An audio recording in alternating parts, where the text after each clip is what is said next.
Guys, good morning. From Kishin Channel, this is Casey. Andito tayo ngayon sa Kasyawan Falls. Itong cottage nila din cottage nila rito. Wala na ngayon nagmamanis dito dahil ang may-ari, he passed away already maybe 7 to 8 years ago. This is the place, Kasyawan Falls.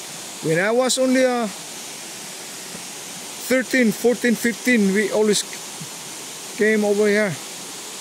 We always came over here to visit. This is not like this before. It's small only the place before. Now they make it widening. Looks just like a swimming pool now. You see the beauty of the falls over there. Napakamaganda ang falls niya. Kita tayo ito. This is a secret of Kasyawan Falls. It's owned by my cousin, Pablito Cordita's family. This one, owned by Cordita's family. This one, guys.